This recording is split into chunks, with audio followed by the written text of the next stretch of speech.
What's up, everybody? Hope everyone's doing well. It's your guy G from Player to Be Named Later. Back at it with a little bit more chatting about these guys right here, the Raptors. They continue to look good in this rebuilding season. Another big win last night against Indy, where, as usual, RJ Barrett looks like an all-star. Scotty is just,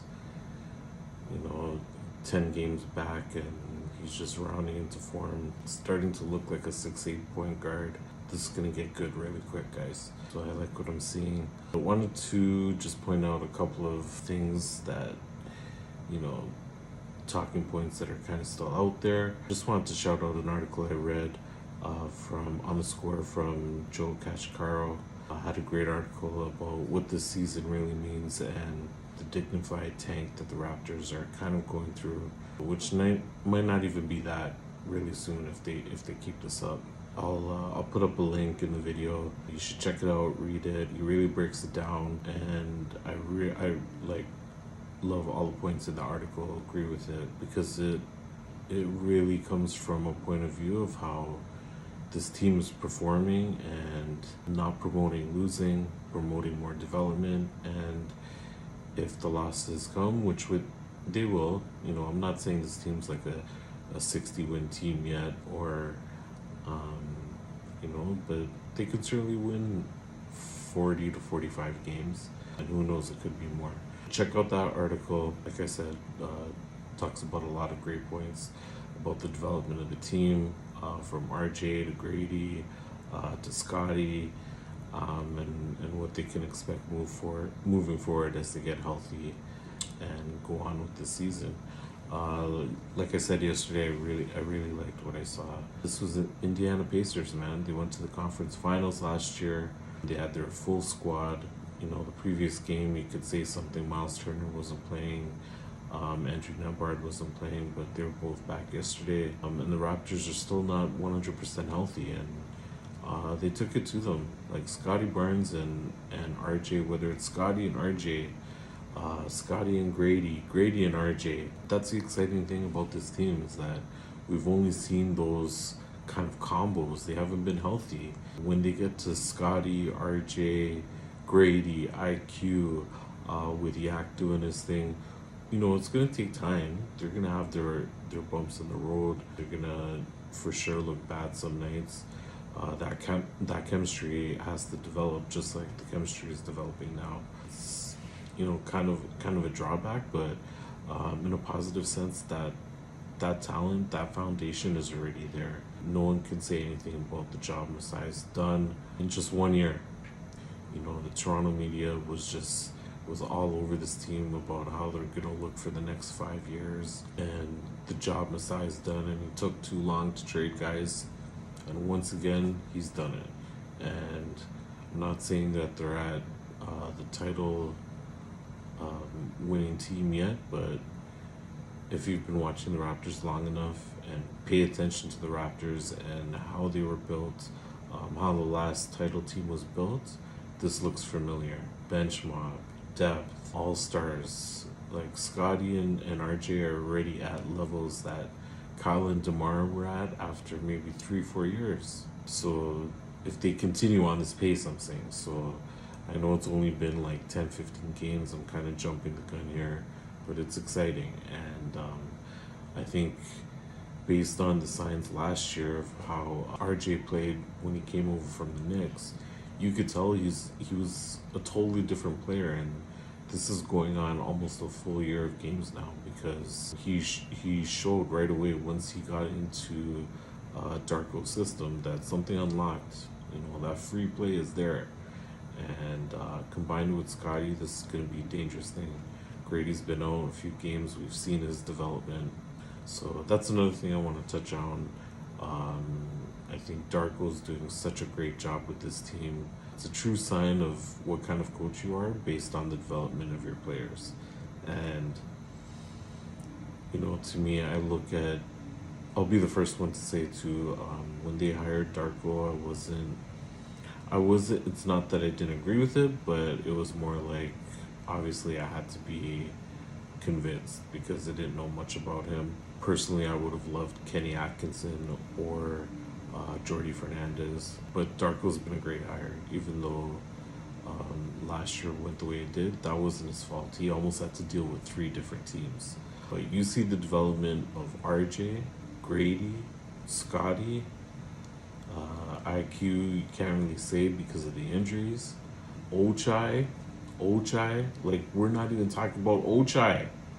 Like, this man is on a mission. I love to see it. Great story with Ochai. Even Yak.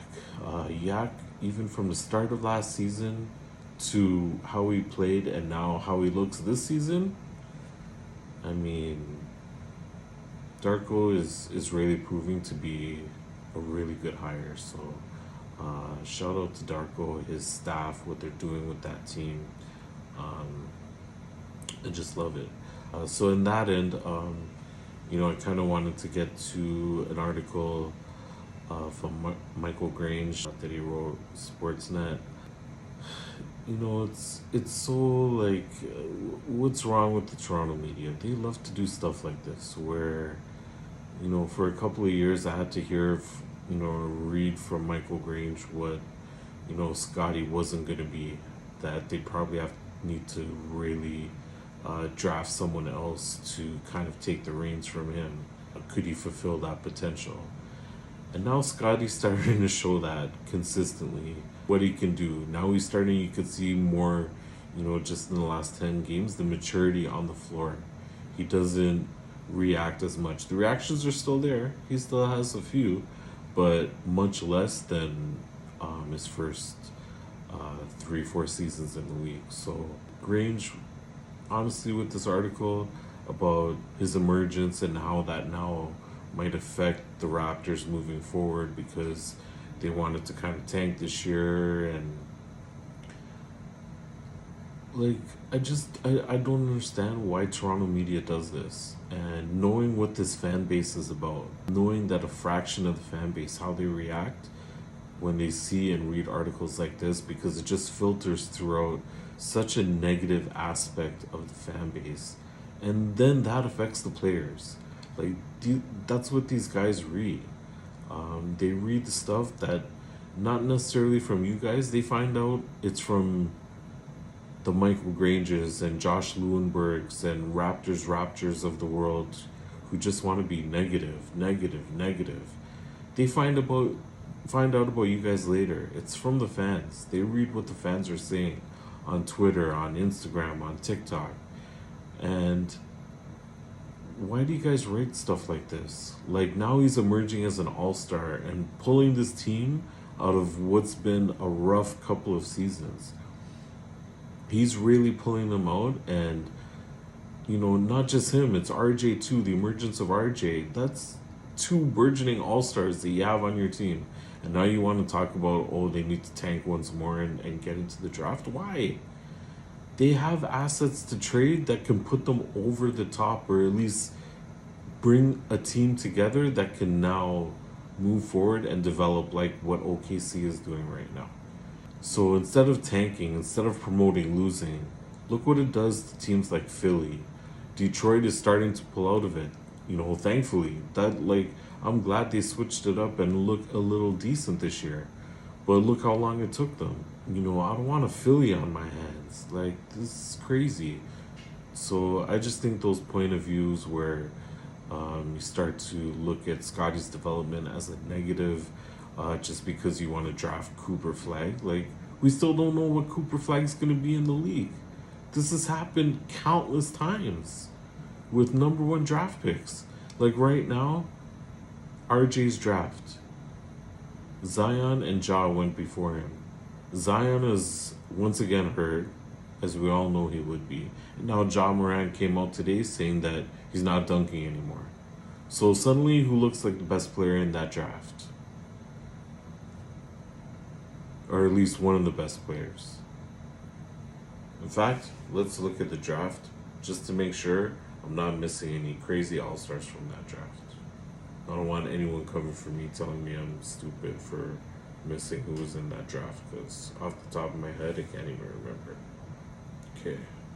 Zion, Ja, RJ, DeAndre Hunter. Alright, Darius Garland, I see you. But over RJ right now, the way RJ's looking, Jared Culver, Kobe White, Jackson Hughes, Rui Hachimura, Cam Reddish, Cam Johnson, PJ Washington, Tyler Hero. Yeah, but Nikhil, shout out Toronto. Nikhil, what's up, Nikhil? Goga, Luca, Matisse Tybalt, Brandon Clark, shout out Canada. Vancouver, what up? Grant Williams, Ty Jerome, Nas Little. Let's see if they're Jordan Poole had a couple of good years, but no. So RJ's still looking like the guy. Round 2, Claxton went round 2. KZ, Carson Edwards, Bruno Fernando. Shout out Bruno, man. He's doing it with the Raps this year. That dunk on Giannis was a ting, bro. So shout out to Bruno. Cody Martin. Daniel Gafford was a good get in the second round, man. Why'd the Bulls give that guy up? Now you see that? Like a guy like Daniel Gafford, even though he's not a stretch, man. Like we need that stretch 5. Like they just need 2 guys. Like a Zach LaVine Vucevic combo, but not necessarily that. Vucevic I would take. I don't know, I wouldn't take Zach LaVine really. But Terrence Mann, Jalen McDaniels.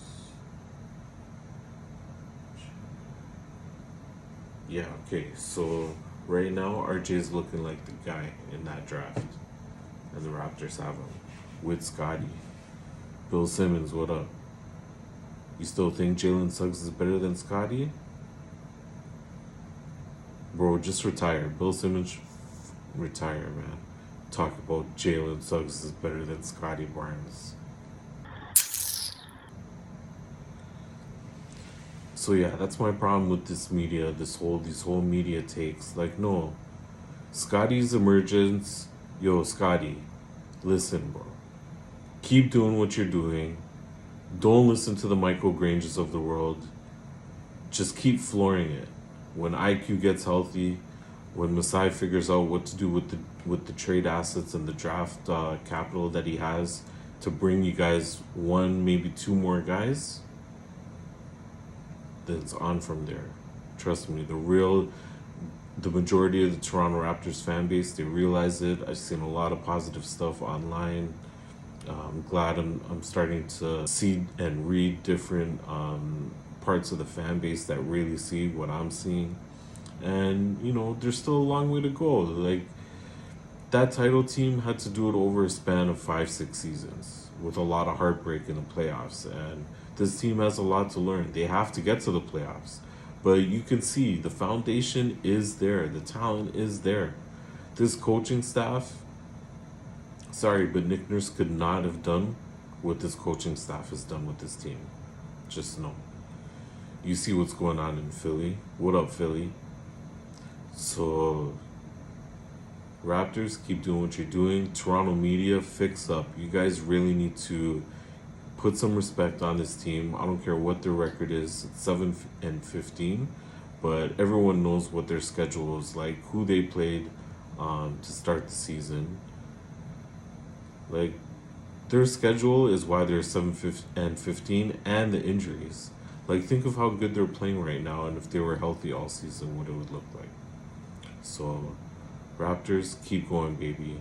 Lots of love out there for you, and I love this team, the development of the team, and things are looking up. Till next time, guys.